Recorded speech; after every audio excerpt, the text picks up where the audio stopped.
called after he left. The neighbor came in and he said, Orvid's just been in an accident. They want you there. And I had 3 little kids. He says, put them in the car. My wife will take care of them. And he dropped them off at his place. And he took me on down, and here was Orvid laying in the ditch opposite.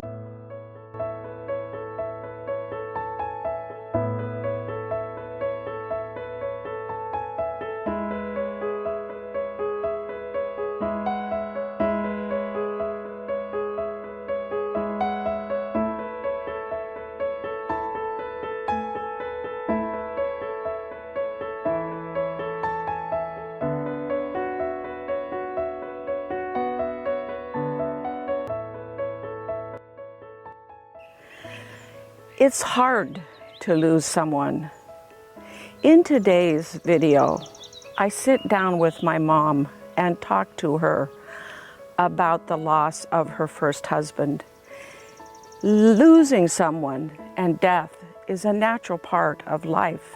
However, when you're in your 20s or 30s, you don't expect to lose someone, and it's really hard to know what to do. When you lose someone, you go through the stages of grief. The first 2 stages are sadness and often anger. Nature has provided us with a couple of things, a couple of plants that are very helpful in helping us move through some of those first 2 stages of grief. One of them is lavender. The oils of lavender and the scent of lavender have been shown to help dissipate our anger and help us feel calmer. You could use the lavender's essential oil as an aromatic, or you could also make it into a tea. Today I've made some lavender tea. In addition to that, lemon is another plant, or another fruit actually from nature, that helps us move through our grief. As we smell the scent of lemon, it helps elevate our mood and helps us feel happier and more energetic and just also calmer.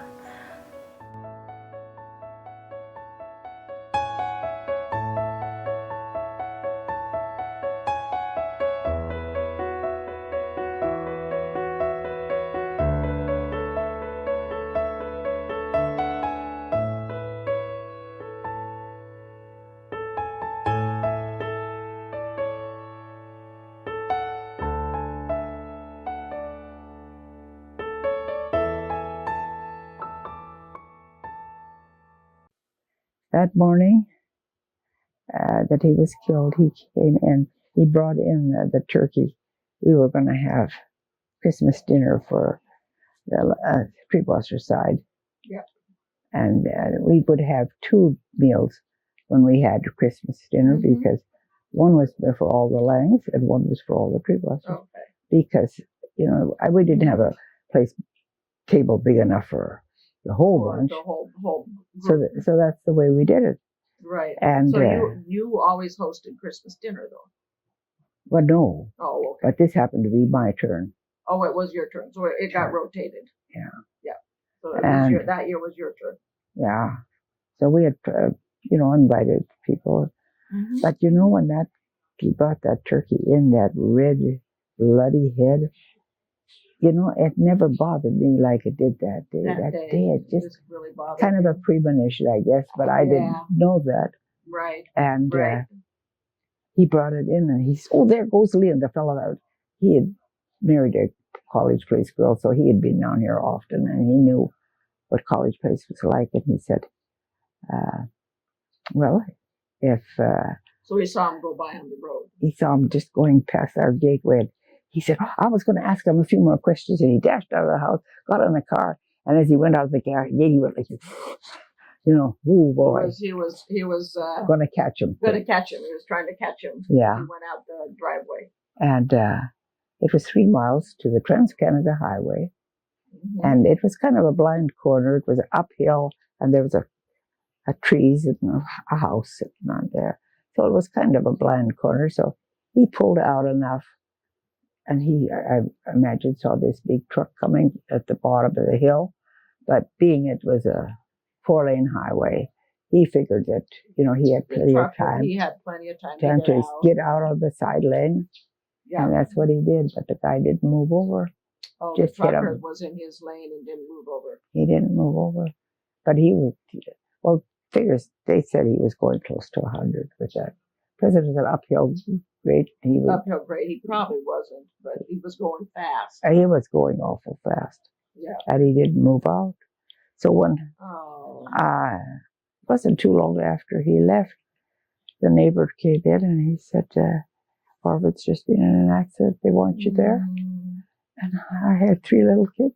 He says, put them in the car. My wife will take care of them. And then we dropped them off at his place. And he took me on down, and here was Orvid laying in the ditch opposite. So he was thrown from the car. Yeah, he was thrown from the car, and the car was there, and he was down in the ditch. And they were blowing this oxygen in his face. And they were waiting for the ambulance to come. And so I had said, he wanted me to come with him right away. And I said, well, I had 3 kids. Right. I couldn't just run off and leave them. Yeah, Bruce was 6 months. And Elaine was 6. And Brenda was 4. No, Brenda was, 4. And Bruce was just a baby. Yeah. And he said, my wife will take care of him. Let me go. So we dropped him off at their place, and I went. Then they said when the ambulance came, they said, go with him. I said, I can't, I've got these babies. And he said, I'll go home, we'll bring him in. Yeah, we'll take him, bring him in, after, go with Orvin to the hospital. Yeah. So I did. And, all those years ago, they were up on their medications, and they weren't up on their trauma. They thought he was probably a head injury. Then after a couple of weeks, his other brother came and helped me till spring. And he went to one. They said if somebody comes to the door and wants to ask about. Well, Sam said right away, he said, well, the first thing we have to do is get a lawyer. And I thought, get a lawyer? Get a lawyer after Orvin was killed. Yeah. Right. He said, we have to get a lawyer because he said, you don't know what they'll try to sue you. Orvin and blame. Although they said they could see where he had stopped. And I guess he figured he still had plenty of time, but that guy was coming so fast. And then move out of that. Yeah. Anyway, So you, so after he was killed, you got a lawyer. He had just gone through his dad's estate, which was a real big estate. So he knew about all the lawyers and everything. Oh, okay. That's what he knew. He knew the best lawyer in town. He was a young one. He's still in his 20s. Yep. But he was noted for winning his cases. And when I met him, the lawyer said, don't talk to anybody, send them to me. And he said, we can win any case where you left with 3 little kids. Yeah. You don't worry about it. He said, but if anybody wants to talk to you, you just send them to me. Yep. And it wasn't too long after that. So there was a knock at the back door. I answered it, and I thought he said, I was driving the truck when we hit. He said, I'll come and work. You won't have to pay me anything. All you'll have to do is pay my cigarettes. Oh. So he claimed he was the truck driver that killed Orvin? Well, he said he was in so it must have been, because he said he was the one that was involved in that. Oh my. And that's pretty bold. But he was we found out later that shortly after Sam had hired this lawyer, they went in and they were going to claim that this Caterpillar was injured in the accident and it needed a lot of repair. But the fact was that they had rolled it on a side hill, and They were hauling it in. Oh, they were hauling it in to be repaired, and they were going to claim that all that damage was due to the accident. But I saw the truck was further off, like they would have went this way, and Orvin was laying in this ditch, and our car was facing this way, and the truck, the big old truck, he went into this ditch, and he was in the ditch. He wouldn't upset or anything, and the trailer was there with the caterpillar, and it was still chained on. Yeah, Orvin's boss, he was hiring Orvin's brother at the time. He had let him be with me for the first week or two, and then that other brother come and help. But I said, so you basically sent him packing. well, I just broke out crying. I said, my brother's helping me, and I left and I was in tears because, you're not supposed to talk to anybody. I was upset anyway. Yeah. Oh man, of course. And didn't hear any more. On March 3, decided we would sell everything. And Orvin had written this for sale sign, and it went in didn't get out in the paper for him to even see.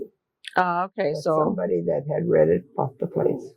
Oh, and so before he actually was killed, he had made the decision to sell the farm. Yeah, he came in one evening and he said, I'm through with farming. And I'm done. And I said, well, what you going to do? Sell everything, go to school. So, what kind of school? He decided to be a ministry.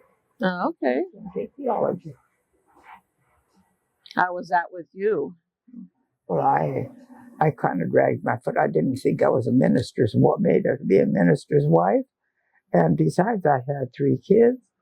And if we sold the place, where would I go? And he said, well, if we sell the place and everything, we'll have enough to buy a little house. And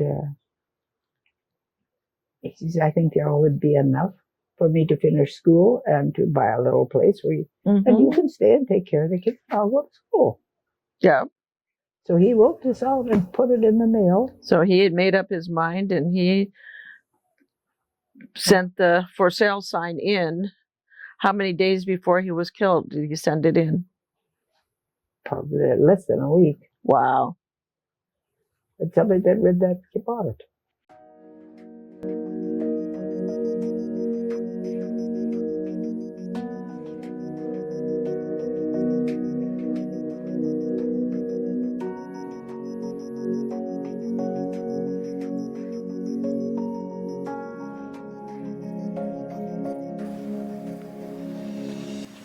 Thank you, Mom, for sharing such a difficult time period in your life. I'm struck by how much detail you remembered from that time period.